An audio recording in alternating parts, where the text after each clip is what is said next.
Welcome to Link by Golf, the podcast that brings you inside stories and conversations from across the world of golf. A big thanks to Lomond Golf Tours for their support. If you're after a truly special golfing experience in Scotland, Ian and his team are the people to speak to. I'm Ross McGuire, and today I'm joined by two-time European Tour winner Ali Forsyth. We dive into Ali's long, successful career, from his breakthrough on tour to his transition into coaching and mentoring the next generation of Scottish golfers. If you're enjoying the podcast, please share it with your friends and subscribe. It really helps grow the community. Let's get over to Ali.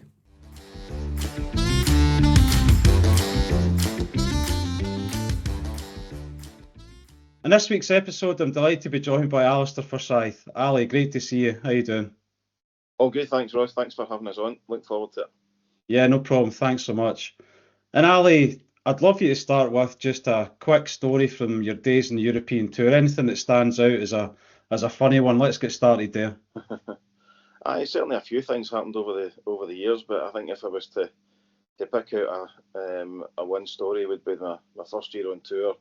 And I'd made the Volvo Masters at the end of the year, and in the third round, I got drawn with Seve Ballesteros, which was, for a rookie on tour, was a bit of an experience, and it kind of turned. Seve's game was really in the doldrums by that time, and he played so bad and had so many balls in the water that he came over to me in the 18th to tell me that he had to wait for a wee minute till his caddy went and got him another ball at the clubhouse because he'd run out.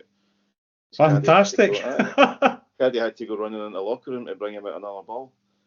And he wedged it onto the green, hold it apart, and I think he went round in something like 74, having run out of golf balls. He's 6 balls in the bag, he told me at the end. He said, I started off with 6 and I hit them all in the water. Wow. I'm pretty sure it was 74 he went round down. You've never seen MD scramble at this in your life. That's crazy. So if MD ever runs out of golf balls, they're in decent company. Remember that. I've done that before. So Ali, that's a great insight on life on the tour. But where did it all begin for you? How did you get into the game? 2 courses: Ralston Golf Club and Millport Golf Club. So Ralston was my home course. That's where I lived. I grew up just round the corner from the course at Ralston, just a couple hundred yards for the second green. So I started down there as a kid. My dad was a member there, and we spent all our summer holidays on the Isle of Cumbria off the west coast of Scotland. In Millport, because my mum hated flying, so that was me. I wasn't on an aeroplane until I was 16, till golf took me abroad. So that was all. We spent an awful lot of summers down there, cracking wee golf course there, and so between those two, that's where I started my game, and we had pals. The junior sections at both places were strong. So you always had plenty of people to play with. So you had, good junior teams, and that was it. I just played golf and played football all my childhood time. Yeah, and I'm guessing it didn't take you long to get better at golf, given where you ended up. But what was it like when you were younger? Was it always quite easy for Ali Forsyth as a young guy, or did you go through struggles getting your handicap down and stuff? The first handicap would have been the maximum at the time. When I joined Ralston when I was 9, so right. Which is obviously young. But I think I'd be down to sort of single figures by maybe about 11 or 12-year-old. I think maybe 11-year-old, 12-year-old, something like that. I was just playing all the time. Playing with decent players with a strong junior section. You're playing with better players all the time. And a lot of people were quite encouraging. But I'd probably picked it up a wee bit quicker than most. And then obviously after that, it's a case of right, at what level can you get to? And I always wanted to be a pro one way or another, whether that was a. Oh really? I did from a young age. So whether that was the 4 handicap turn pro and go into a pro shop type thing or whatever, but obviously the goal was to get on tour. So I spent a lot. I did work hard, to be fair. I did an awful lot of practice as a youngster. I played a lot of golf, and my folks would take me about Scotland to play as much as I could, to go and play in like national events and boys opens and things like that, to again experience and try and get yourself noticed. And I think I'd be 16 was a kind of big kind of wee breakthrough. I got through to the final of the Scottish boys down at West Kilbride, Right. and I got beat by Alan Reid in the final. Oh, But yeah. that kind of pushed me up to that, into the national squads and started getting into the Scottish boys team of things, So that was kind of where it kind of kicked off from. And did you play like a lot of county golf and then national golf as an amateur? Did you play in a lot of the Yeah, teams? aye, my whole kind of career was coming through at that age was a kind of steady progress. I said, the handicap kind of comes down as a junior, and then it's like 16, maybe into the Scottish boys team. As beating the final of the Scottish boys. I didn't win any of the boys. I got beaten the final, the semi-final. I was runner up in the Scottish boys stroke play. So I was always a kind of pretty steady type of player. That was my whole life really was a bit like that. I was Uh-huh. without being really brilliant, but a lot of kind of steady stuff. And so I kind of did the boys thing for a couple of years, and then there was youth golf back then. It was under 21s. Did that for a couple of, played in the teams there. We actually, as a team, we won the European Youth out in Madeira. Oh, wow. And then I had a couple of years in the men's team before turning pro. The kind of year I was in the squad for the Walker Cup, I didn't start the year very well, so I was never really in contention for that. And then so that was 97. So I thought, well, that's me. I was 21. I was like, well, I've kind of felt like the amateur game I knew it was time to move on. Yeah. So I turned pro in 97. I went to tour school in 97 as an amateur. Didn't get through. Played Tartan Tour and a couple of mini tours down south in 98 and 99. I was going to ask you about the Tartan Tour stuff. Mm. I remember you did quite well that year on the Tartan Tour for a couple of years. Aye, again, if I recall correctly. Yeah, it was that kind of state, that kind of progress. I went into the assistant stuff, and I did quite well and that kind of thing. And then 1999 again was another wee step up the ladder. I won a few tournaments in Scotland. So I think I topped the money list in Scotland. I think I was second in the Order of Merit. I think it was Craig Ronald won the Order of Merit.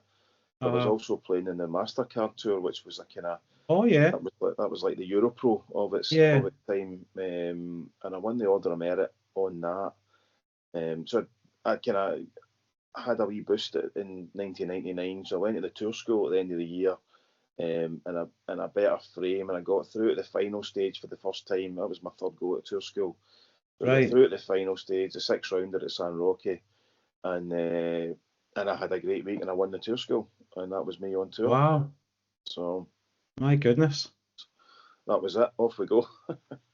And what kind of players were in the sort of tour school with you that year? Can you remember any of the names? The headliners. Well, Justin Rose was a headliner because he had not long if it was at 97, 98. He had the 98. He had the Open, but when he was a 17-year-old. So he kind of caught a few headlines. Ian Poulter got his card that year. I remember Nicholas Fast. I was in the last group with Nicholas Fast. He was a good player as well, eh? He went on to play in the Ryder Cup, man. He was a good player for a long time. Apart from that, I'm not sure. I know that Ian Poulter, he picked me for Rookie of the Year at the end of he won the Italian Open right at the end of the season. I remember him on that, yeah. Aye, and that was his first win, and I was quite well ahead of him in the Rookie of the Year thing, but he came through and he won the Italian Open, the second last tournament, so he picked me for that. But so that was, it was a complete game changer. The way down to Johannesburg in January, and I knew nothing about anything really. All I knew was we're here to play golf. And you'd been travelling really the UK extensively, right? Especially Scotland, of course, for the Tartan Tour, and then MasterCard still just round Britain at that time? It was mostly, there was one tournament in France, but it was in the north of France at Saint Omer, so we actually drove Actually, Right. that was before the tunnel days, so I got the ferry across to France.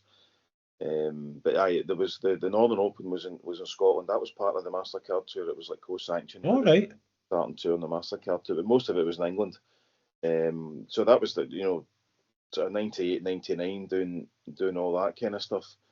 I got the break at the tour school November 1999. So from January 2000, it was the next 15 years was all about playing on tour.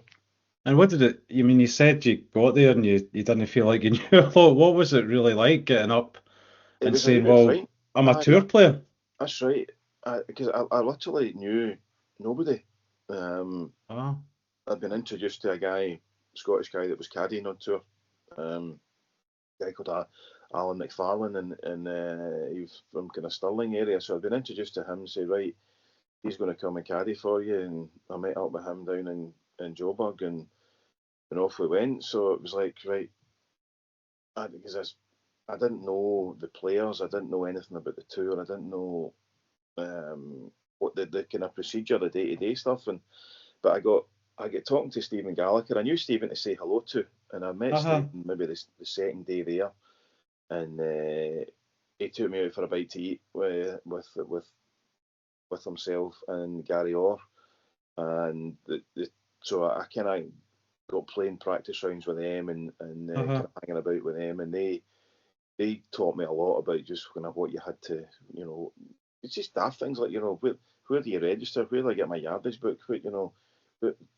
Where's the range? How do we get to the course? How do I organise a courtesy car? There's buses and stuff. It's all like discomfort, right? I mean, you want to just go there and focus on golf, and you're probably worrying about everything but the golf at that point. I knew nothing. I knew absolutely nothing, But they were good. They kind of took me under their wing right away, and then the back of that, the next couple of tournaments, Dean Robertson and Paul Laurie. I mean, Paul was the Open champion at the time, and they had obviously been on tour for quite a while, so they kind of answered all my questions and pointed me in the right direction, and probably went a long way to sort of helping me settle, because I actually started. I got off to a good start in my first year. So a lot of the pressure was all off in terms of, I basically had my card sewn up for the following year by February or March. So I could play the rest of the year without any, the first goal, you get your card, your first goal, the first year is to keep it for the next year. Of course, and then anything else is a bonus. But I had a couple of good finishes early on. And probably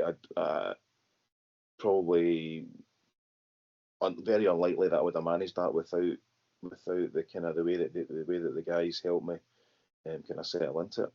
And did the golf, how much there's obviously that discomfort in getting used to things and people helping you out, which is fantastic to hear. But the golf itself, how much different was your golf when you got there? Well, I kind of figured, to start with, because you get, you're going to get all sorts of, you go to the range in the Monday morning, and every manufacturer you can imagine has got a pile of clubs on the range that they want you. So I was playing Titleist irons and bits and bobs and the ball and things like that. But I was like, to start with, it's my game and my clubs that have got me here. I'm not going to change anything right away. And again, the boys were good and keeping you right, and don't get tempted into doing this, and don't get railroaded into changing your putter every couple of weeks and all that stuff, So I just kind of stuck to my own stuff, and I kind of picked it up as I went on. I could see that the makeup of my 14 clubs didn't make an awful lot of sense when I looked at what other people were doing. Right. It wasn't until maybe April, May that I started to say, right, okay, I need a better flight on my driver. I've only got a pitching wedge and a sand wedge here. That's not normal. I've got a 3-wood, a 4-wood, and I think I have a 1-iron and all that. And the whole set didn't make. So I picked up a lot of things like that which you would think as a young pro you would know yourself, but I didn't. But that's just awesome to hear, though. So you've effectively gone on tour with the game you've got, and then you're learning as you go along to adjust different things that need to be adjusted. Aye. I think that's really cool. I think it's. I mean, if that would be advice I would give to any youngster that goes on to, that maybe gets on tour and for the first time, and it's tempting to go and start, right. Oh, I need to be doing this. I need to be doing that. I need to be. At the end of the day, it's your own game. You can only play your own game, and that was my game. And when I'd played great in 1999, and I'd gone to the tour school with good players and finished first, I thought, well, whatever my game is here, it's doing something right, and then I'll just see how it goes through over the rest of the year, and it worked out fine. It worked out well. Yeah, absolutely. And then it didn't take long for your first victory either, Ali. I'd love to you to talk through winning the Malaysian Open in 2002. That would be awesome to hear about. Yeah. Well, do you know, it was a funny one because in 2001, I finished 116th in the order of merit, and there was Oh, 115 keep your card. oh dear. So it was one of those ones, and again, it was Mark Rowe, actually, that Italian Open again. I was saying that the Poulter one the year before. Mark Rowe shot 64 or something in the last round of the Italian Open to come through, and he knocked me out the order of merit. And there was a wee discrepancy going on about because there was a tournament that hadn't happened and stuff like that, and there was a wee discrepancy so I was actually getting the tour had kind of guaranteed me a few invites on the back Right. of a wee scenario in 2001. And so I played the South African Open. I hadn't played well in 2001. I played 2000 was great, and I lost my game a wee bit in 2001. And over the winter, it went, year kind of off season, sort of November, December, and then I was away to South Africa in January. But I spent just about every day. The driving range was open with Ian Ray, my coach, because we hadn't, the swing hadn't been great. I hadn't been playing that well, so we worked away all winter, frozen cold on the range, and went down to South Africa to it was Durban, right, Durban Country Club, the Uh-huh. SA Open, and I finished fifth. I played really well, so I was like, right, great, my game's better. And the next tournament I got into was the Malaysian Open, Ah. and I went there, temperature and humidity off the scale. Just what if you were going to take a guy from Glasgow and say, right, you're going to win a tournament in the tour, that would be up there with the one you would not expect. That would be right way It's down like the list. effectively like playing golf in a sauna, is it not? It's really hot. Aye, the humidity is Or a just. steam room, sorry, no a I know what you sauna, a mean. steam room.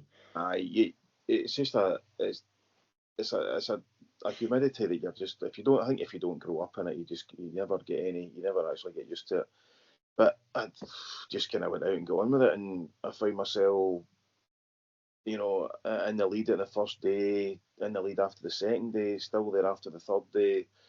Dropped Wow. back a bit, on the last round. I think I went a couple behind. Stephen Leaney had gone ahead, and to be honest, when I got to as I said, it really drains you. Yeah. I remember down the last couple of holes, I thought, well, I'm lying third, and I thought, well, it was Leaney and Alex Checker, actually, I think it was. Oh yeah. And I thought, well, as long as I don't finish worse than third, on the back of a good finish in South Africa, and it's only early doors, if I still finish third, I've pretty much got my card sewn up. So that was my full playing rights, if you like, for the following year. So that Yeah. would take the pressure off, and I stuffed a wedge into 3 feet of the 16th and knocked it in. And when I watch it back in the highlights, when I remember at the time watching it back the next day or something like that, and I was done in. But I said I knocked a wedge in close, birdie the 16th to go one behind, I think again, and then a par 3 17th, a good shot in over the pin and knocked in about a 15-footer, and just like my pace as I walked off the green was just like completely different. It was just pure adrenaline, Yeah, pure I can adrenaline, imagine. That sounds awesome. it was, it was suddenly we're tied for the lead again, and I parred the 18th, so it's extra holes. That's the last thing you're needing. But I get, as I said, just this adrenaline and the focus and the concentration. I didn't even realise that I was shattered. and we played the 18th hole 3 times, and I hit it further each time. I went from hitting a drive and a 6-iron the first time, but it was a long par 4 to hit a 9-iron in the third playoff hole, and I Wow. hold about a 20-footer for birdie to win it. And so the big bit was that that was like February, and that gets you exempt for the rest of the year plus another 2 years. So that's like a total career changer, because I Yeah. wasn't sure where I was going to be playing that year, how many tournaments I was going to get in. So to do that, in February, which is effectively got me exempt for 3 years, and I went on and had the best spell of my, the best of those 3-4 years was the best.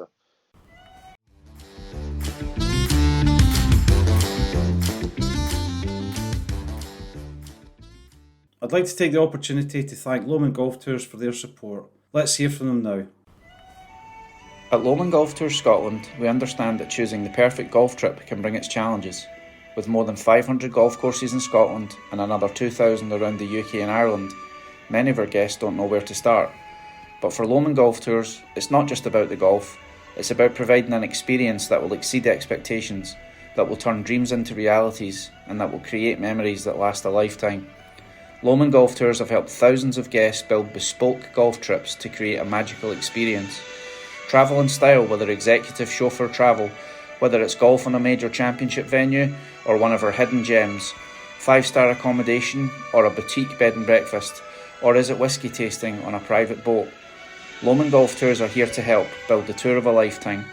Whether you're celebrating a special occasion or ticking it off your bucket list, embark on a trip that you'll remember forever.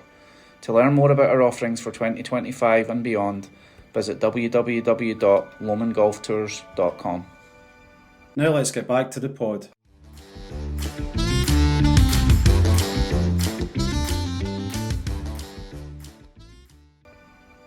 And did it? Ali, you've won so many tournaments all your career, and you've been serial winner, Tartan Tour, MasterCard, and all of that. I appreciate it's a massive step up to European Tour, but how did you actually feel when the putt went in that playoff hole? Was it just relief, or it was a lot of what? relief? I think obviously the conditions over there played a wee part in it, but but no, it was just I came off the course and it was just like, wow, this is so different now, because I knew how much it meant in terms of my entries. I knew what I was now exempt to play in all the events on tour for the next, for effectively 3 years. So it was massive. Wow. It was absolutely cloud nine. There was a big come down the following week. I went to Dubai after that, Dubai Desert Classic, the week after, and I was absolutely shattered, absolutely done in. I felt I didn't feel well, just having been in that for Probably dehydrated still for the week before. Well, that's the thing. You guzzle just probably about 14 bottles of water in a round of golf. It's just mental, and all the other stuff that you take in as well to try and keep your levels up. But I was totally done in the following week. But then I got, and I went on and played, had a lot of good results the rest of that year, and had a pretty solid, steady few years after that. Everything was fairly rosy for a good while after that. Yeah, and you made your second one as well in Madeira Open in 2008. So what was that one like? It was quite interesting as well, because Madeira is one of the smaller tournaments. That year it was a full European Tour event, but some years it was like co-sanctioned with a Challenge Tour and things like that. And but I'd got off to a poor start that year, and it was a tournament that a lot of guys would miss, because it's not the easiest place to get to. It's not a big prize fund and stuff, but I wanted to keep playing to try and get my confidence back. So I played in it that year, and I found myself in the last group, but I was 5 shots behind Henny Otto, right, from South Africa. And the ironic bit was in 1990, so that was in 2008. In 1996, I beat Henny Otto in a playoff in the Scottish Open amateur stroke play. No way. How weird is that? Aye. So he doesn't send me many Christmas cards. But you Because know, that's two playoffs I beat him in, you know. So I was 5 behind him going into the last round. But obviously, the big thing for me, I was pleased that because I hadn't started the year very well, and this was only maybe March time, maybe I think it was. So I was glad I was playing better, and I started off well, but so did he. He was like he birdied 2 of the first 3 or something like that. But there was one hole earlier on I birdied and he bogeyed, and a wee 2-shot swing, and I just kind of chipped away, and I think we both birdied the 18th. We were tied for the lead, going up the last, and well ahead of third place. I think we both birdied the 18th, and then I birdied it again in the playoff. So that was two playoffs against Henny that I had. So again, that was good because I did a poor start to the year, and that other thing, you know, it was because that was quite early on in the season, and I've been playing reasonably well, you know, the bigger picture for a few years. So I was never struggling to keep my card or anything like that. I hadn't been since 2001, but again, though, just to get a win at that time of year, giving you that exemption for the rest of the year, but plus the next 2 years after it. So that was me exempt for, you know, again, it was almost a 3 years, and I went on that year and had some, actually got beaten a playoff in the Portuguese Open just 2 weeks later. So it was a kind of funny year because I had obviously a win, I beaten a playoff, and I also played quite well. And I played in 3 out of 4 majors that year, and I think I made the cut in them all, and played actually, got into some decent. And you were the highest ranked Scottish player in the world rankings that year as well. I think I might have been. I remember that's come up before. I mean, like obviously Monty was the big one, but he dropped back a wee bit. Paul would obviously be up there as well, but at that point, I mean, the highest ranking I ever got to was around about 80. 3 or 4 times I got to about 80 in the world rankings, and I kind of was like one big finish away from pushing up towards the 50, and I just kept falling back again, and then I would get back to around about 80. So that was always kind of my highest. But I think maybe at that point it might have been the highest score, and 19th was my highest finish in the European Order of Merit, and was kind of quite a few years. I was in the 30s and the 40s, which was decent. A couple of years around about, you know, back at 80, I had a couple of poorer years, maybe 2006 and 7, maybe something like that. And then 2008, I was, you know, I got back up to that kind of higher. There's level. There's still a lot of consistency there, Ali. What would you say are the features that stand out for your game at that time that were keeping the consistency going? Yeah, it was a good. I've even now, touch wood, I've always been a pretty good driver of the ball. Not long, but I would hit a good amount of fairways. So I didn't shoot many, you know, dreadful scores. It was your driving's not bad. You know, you're in play all the time. I was a pretty good wedge player, iron player back then. I didn't really have a real weakness to my game. I'd have liked to have been longer. I mean, that was the only thing that the biggest thing that I would have lacked.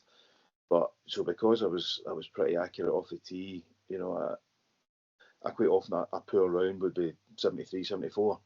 You know, so I would make a lot of cuts. A lot of guys you would see would finish second, miss 5 cuts, finish third, and they probably won more money than I did doing that. Yeah. You know, so it wasn't great for the bank balance, just being a steady Eddie. But that was when I went through my best years making a lot of cuts, and even if I didn't play great, I'd maybe still finish 45th, 50th. You know, I wasn't missing a lot of cuts. And at one point, I went actually 12 months. I went from September to the following September when I made every single cut. Wow. Because that was my game. I had a wee fade off the tee, and I just kind of. And there's not a lot of guys do that. I mean, people get obsessed by what Tiger's done, right? And everybody can go 500 tournaments without missing a cut, but it's really tough. There's so many top players just don't do things like going even 6 months without missing a cut. That's right. I just that was the kind of way I kind of always felt that I grew up in an era, and I grew up with a bunch of guys that when you hit your driver off the tee, you were trying to hit in the fairway. Whereas now you Yeah. hit the driver off the tee, trying to hit as far as you possibly can. And it's a different era. So that was always my kind of strength, and it was always felt that was how I wanted to play. It Uh-huh. was, I didn't feel comfortable trying to launch it off the tee. I felt more sort of trusting, and just felt that I could, if I was just trying to put it in the fairway, and if I was humming and hawing with trying to smash one over water on a second shot into a par five, I'm like, no, I'm a good wedge player. Let's just leave it 100 yards or 80 yards or something, and we'll try and make birdie that way. That definitely helps with the consistency, though, right? Because Aye, you're taking the stupid stuff out of it completely. yeah, it maybe limited the chance of maybe winning more or featuring, but that was just the way I kind of saw the game. I've always seen the game like that. Uh-huh. And then, well, an age now where I've not got an option of trying to hit it further. So, but back then, even I just always felt that that was my strengths, and so well, that's what I played to. And that's why I had a level of consistency rather than a wee bit kind of up and down. But there's something to be said for it, because you can win a lot of dough if your finishes are if your good stuff's very good. Yeah, absolutely. But then, Ali, you took the decision to get into coaching. So, Yeah. what did it feel like getting into the coaching game after being on the tour for so long? I kind of got to a point where I just knew. I remember coming off the course. I'd probably three years where I was on the either from a I either had a tour school category or the category just below tour school. So plenty of opportunities to play, maybe getting 18, 20 tournaments maybe. Uh-huh. Um, Obviously you're only getting a smaller event, so you had to play really well to try and get your card back. And again, I would get kind of close to it, but my game wasn't good enough. I wasn't playing anywhere near as well as I had for about 10 years. And after maybe 3, even 4 years of a struggle, 2014, and I missed a good bunch of cuts, and I came off the course in Wales at Celtic Manor. I went to the locker room and I just went, and that was maybe about August time, and I just went, and I didn't even decide. I just knew. I went, nah, I'm done with this. Wow. Chasing my tail all over the place, so I gave it 3-4 years to try and get back to the levels that I was at, and it just wasn't happening. My game just wasn't good enough. My putting had started to go as well, because I used to be pretty good with the putting, and then when that starts to go, and I just nothing was I would have a handful of decent finishes in a year, but not Uh-huh. enough. You had to be, when you're down at that level, playing in €1 million events instead of €5 million events. You had to be at a few prize givings through the season really, or you had to win one. And I had a few decent finishes, but not enough. I missed a few cuts, and it gets you down. You end up miserable. And Uh-huh. I just thought, nah, enough's enough. Time to just call it a day. So I decided basically then that was me. I wasn't going to I didn't go to the tour school at the end of 2014. That was me just. So I thought, well, what do I do? And there's obviously a lot of guys who maybe have played on tour for years, and they'll maybe go into management or work with manufacturers, and people work with a tour and things like that.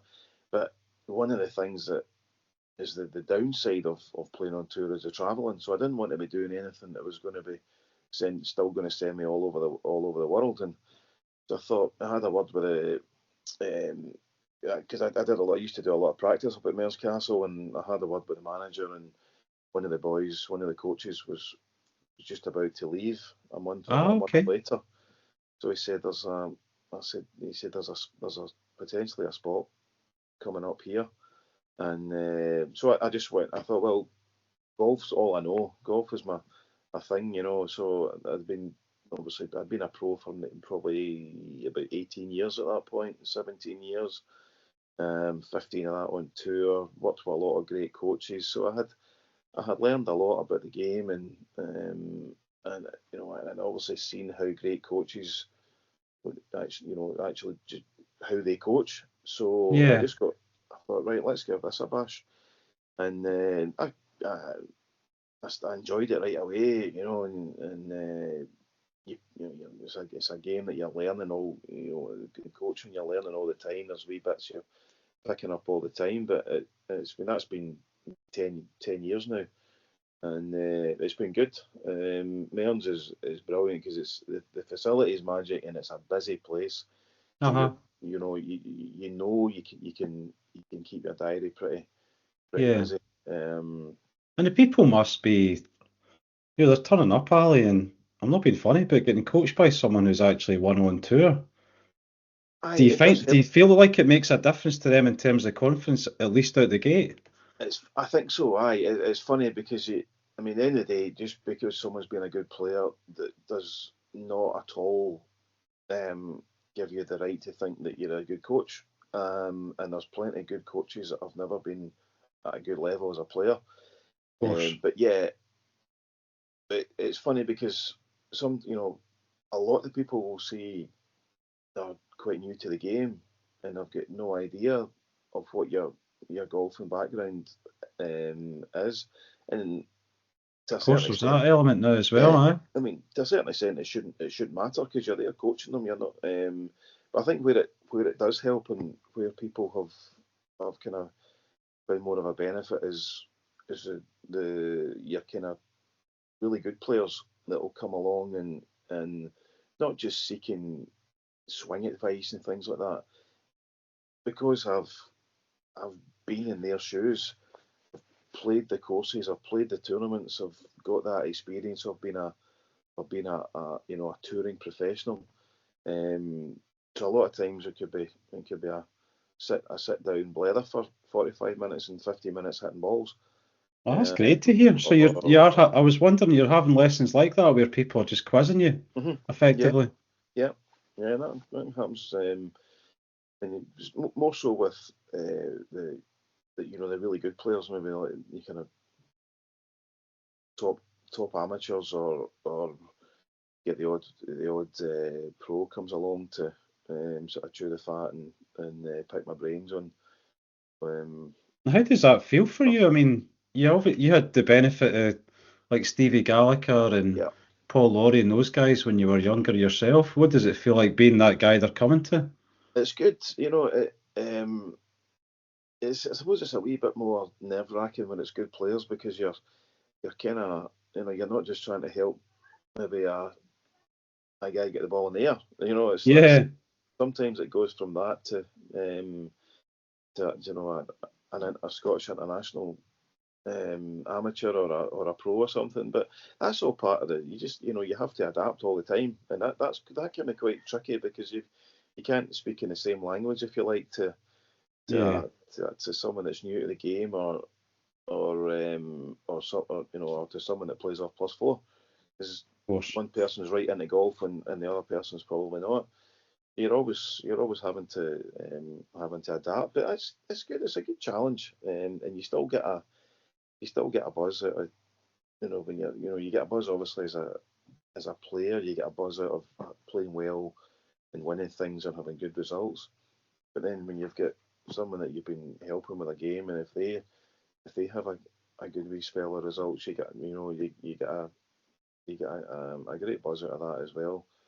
And of course you feel it if they're struggling as well. But uh, Yeah, a lot of times it's just trying to get into their mind and get them doing the right things on the golf course. There's so many times people say, I'm not playing very well, and they're trying to do something that's too difficult, or they're trying to work on too many things when they're going to play, and that's been a massive part of trying to put over. I don't think a lot of amateur golfers don't realise just how straightforward um, successful pros, when they're on the golf course, just like how simple they keep it, and swing thoughts at an absolute minimum. And the amount of people that I talk to that are getting out there and they're giving themselves almost no chance of playing well because they've got too many so much going on between the years, so many swing thoughts. And the biggest thing I say to people is you've got a second and a half between taking the club back and hitting the ball. How can you possibly do 3-4 things in that time? But yet they do.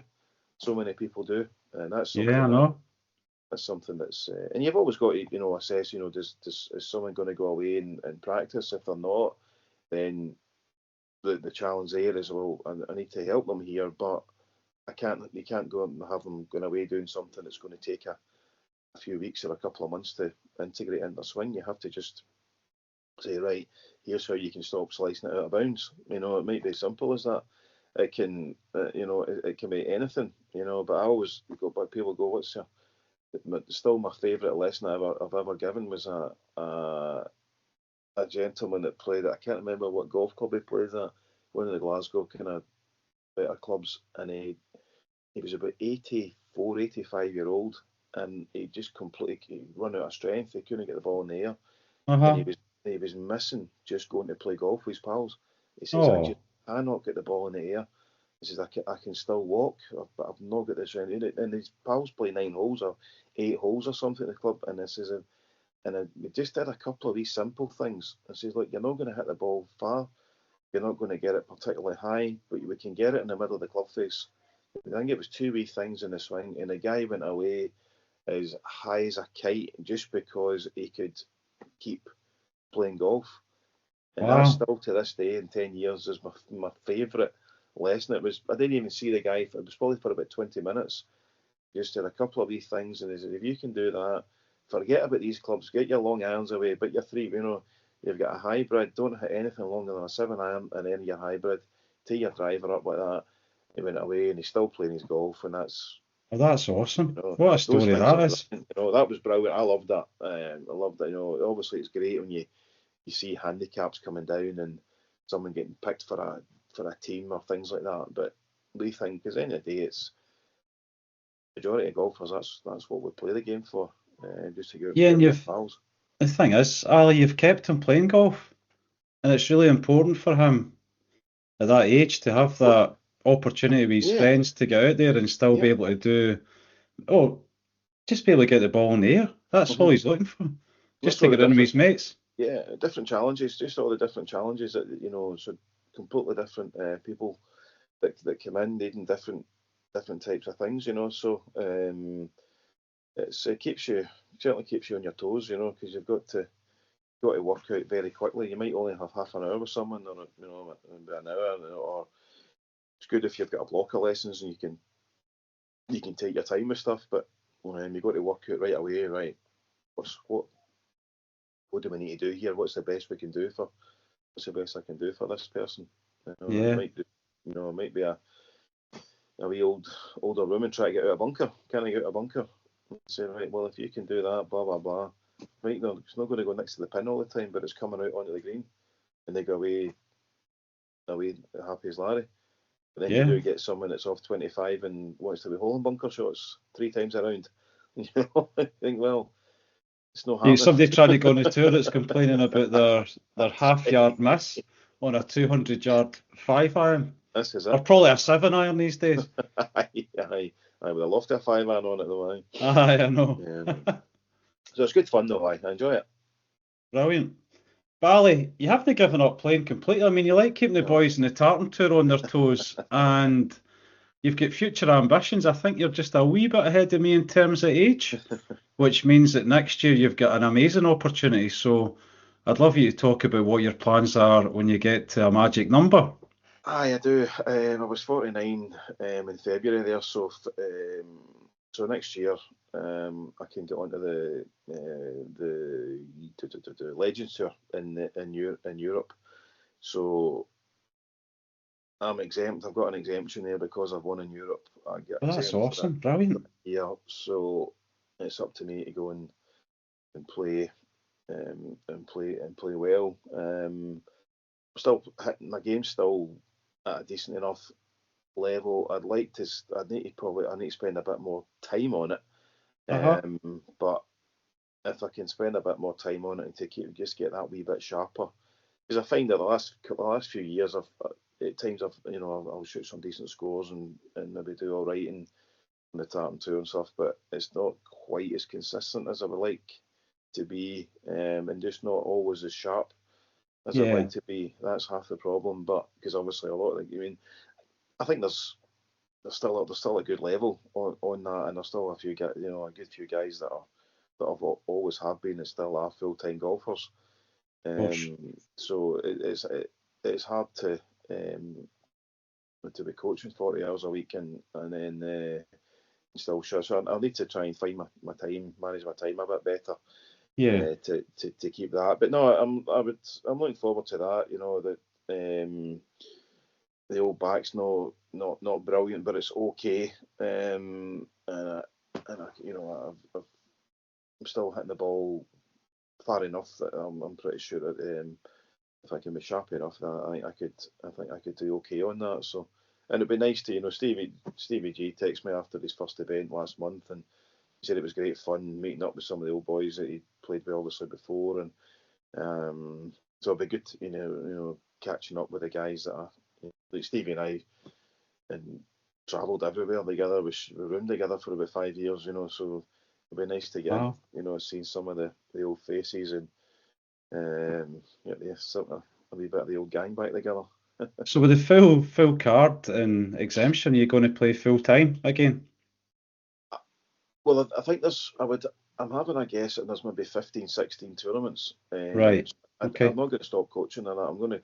I'll keep that going because, but I just need to manage my time a bit better so I can work on my game a bit more. I've yet to work out exactly how I'll do that, but I would still be, I wouldn't. For the sake of 15, 16 tournaments, you wouldn't need to be. To be a full time golf, and to be honest, that kind of amount of tournaments would be more than would be enough anyway. Because I said I wouldn't want to be going. Still a lot of travel. I mean, 16 weeks away is a huge amount of travel still. Yeah, that's the thing. I think as I said, that was always the downside of playing on tour. You could be away 28, 30 weeks of the year. And sitting in airports and stuff like that, and hotel rooms and all that. It sounds glamorous, but it's far from it. Just a kind of good. It's not a bad wee balance that. Maybe 15, 16 events, and it'd be nice enough places. You see the places they go. Actually, some of them are they're in Barbados pretty soon. But my 15-year-old daughter, she's been all over the schedule. She's got it all mapped out where she wants to be going. I'll travel along to, she's not really interested in going to Aberdeen and anything like that, but she's penciled in Barbados and stuff, I think she's going to get a rude awakening when she finds out she's not going, but it'll be good. It will be. Definitely get a wee, now that it's there's a lot. I mean, there's a lot of great players on that circuit as well, and even more coming through all the time, isn't there? Yeah, and I think I get into the Seniors Open as well, which will be great. Oh, that's cool. That's a big event. I need to double check that, but I think so. I think looking at the entries for it last year, I need to double check. Of course, it's run by the European Tour anyway, isn't it? Or the state is it Stayshire Tour now, isn't it? Is that right? It's it's a Stayshire. Legend Tour, isn't it? The Champions Tour of the State. So So I mean, it's now that it's getting closer. Definitely, it's now kind of more on the forefront of my mind. Obviously, for a few years it was like, we'll worry about that down the line. But now it's getting, within the. You need to book your winter training. You can't. I know. You can't be rocking up straight from Scottish weather into February and thinking, here we go. I think more of the tournaments are a wee bit later though. So. Okay, brilliant. I think they did one in Spain last month, I think. Right. Says most of it's kind of through the summertime, so it'd be quite exciting to get those juices flowing again. Tango with the old boys again. Aye. It'll be interesting to see how it goes, but no, definitely would be. I'm definitely up for it. Aye. And I was listening to another podcast called The Thing About Golf today with Soren Kjeldsen, and I think he managed to qualify for the Champions Tour, and he just sounded so excited that he was just going to go for it and see how it went. Aye. He because he's like Stephen. He's kept himself on tour. He's kept himself. Yeah. So Stephen was unlucky. He just missed out on the getting onto the Champions Tour through the qualifying. But you shows you guys, even at that level, you have to go and qualify to get on. Yeah. To get on the tour. So I saw Ronaldo. He'll do well. His game's always been about his wedge play and everything. And it's been a new lease of life for those guys. Yeah, you see that, don't you? And I mean, there's a lot of coverage of the seniors tours coming through, and then of course you've got Tiger at the end of the year. I think it's the end of the year, isn't it? He turns 50. I think it's January. Aye. Who knows with what his fitness levels are. But I think that'll bring a lot of eyeballs to every seniors tour as well, because folk will start paying attention again. Certainly, certainly over there. Aye, certainly. All depends on what his fitness will be. If he can walk. Aye, well, they were talking about that. I think there might be, maybe no better than me, so there's potentially an option to use a buggy on the seniors. I think he can use a buggy, aye. Yeah. And that might make a difference. But anywhere he turns up, there's going to be a huge amount of interest, which would be brilliant. Never know, you might get partnered in the Senior British Open. Huh? There you go, aye. That'd be a game. I'll come and caddy for that. I'm up for that one, Ali. They'd be queuing up for that, aye.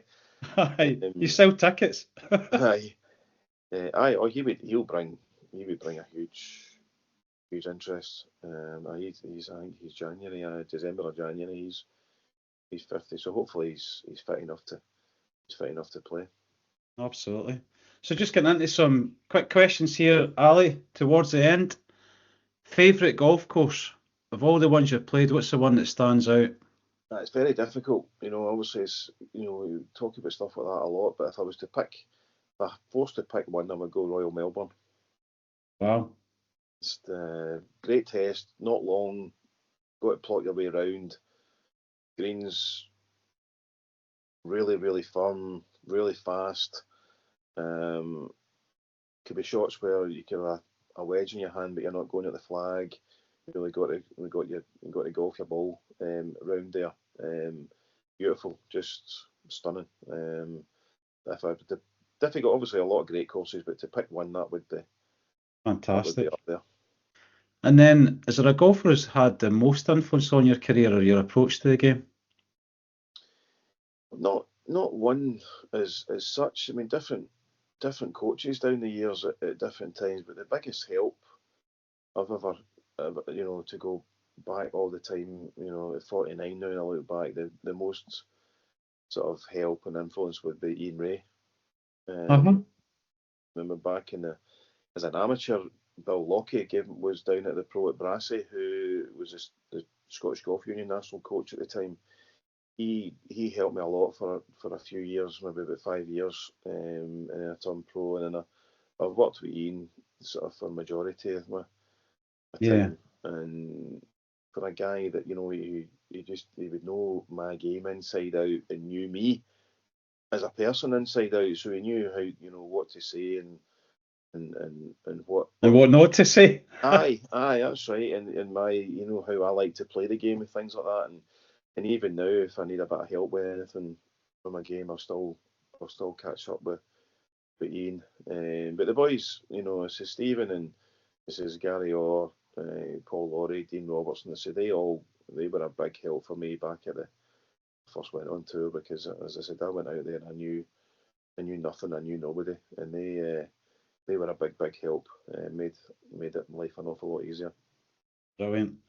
And then, speaking of advice, what about young golfers coming through? Any advice for them these days? I mean, the game's changed so much, right? Yeah, I would. I mean, at the end of the day, it's you have to be your own. You can only play your own game, but it's a power game. Get yourself as strong as you can. Get the ball going as far as you possibly can. Off the tee. Wedge game and putting will always be huge, will always be massive. And when you look at I always felt that kind of 200 to 230 yards distance, because that's the ones that you're hitting into the par fives a lot. If you can get good at that, So if you get the driver, the distance, wedge game, that's the way the game's kind of going. But that's a 200, 230 shot, because you can kill the par fives with that, and you play a lot of par threes on tour at that length as well. Of course, yeah. So that's a great point. A lot of the modern courses have a lot of these 220-yard par threes. I know. Everybody shakes their head, and I know. I think the same. The best par threes in the world are all short. Exactly. They're all short, but yet they keep doing this. They keep building the courses with 225 yards featureless. I played a long time ago. I played a par 3 that was 250 yards into the wind, and I'm standing there hitting driver into a hole that's really a green for an 8-iron. Aye. And you're like, what is this about? What are we trying to do here, guys? No character. You're like, the best par 3s in the world, but the famous ones are all short. But no, that's the get strong, get it going. Do some work with the strength and conditioning people that get you, in the technique of how to hit it long, because that's the way the game's going. And they're talking about bringing the ball back, but that's going to be a drop in the ocean for me. Yeah, 5%. I mean, guys can make up 5% in a kind of speed chasing 3 months. If they keep it maintained, you can make 5% up now. It's not going to make any significant difference at all. Yeah. Make the driver head smaller. Absolutely, yeah.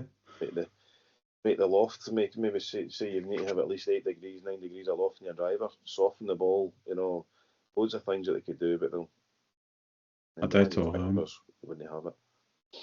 So, last one, Dream fourball. Who's in your Dream fourball with you?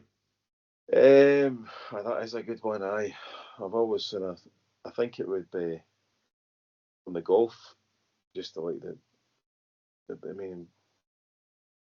would be Tiger. Never played with him.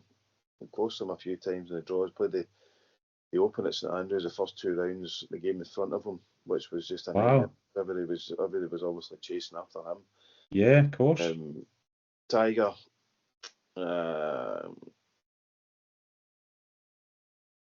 Best pal on tour, Stephen Gallagher. Would be good fun. And Jack Nicklaus. There you go. Scotland against America. That'll be pretty good. You boys can have them. Yeah. Maybe now, especially if Tiger's injured. Aye. Well, you need to pick the course as well, right? Pick the venue. Aye. A good Scottish day and see how they go on. Aye, exactly, aye. I'm sure it'd be fine right enough. Oh, that's great.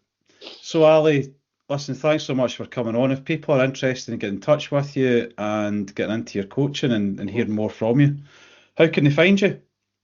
Mearns Castle Golf Academy. On the website there. I'll just give them a call on the website, and you'll see all the info. But Mearns Castle. Brilliant, and I'll put that in the show notes. So, thanks again, Ali. It's been really great to meet you. Pleasure. Thanks so much. Good Cheers. Fun. Thanks very much.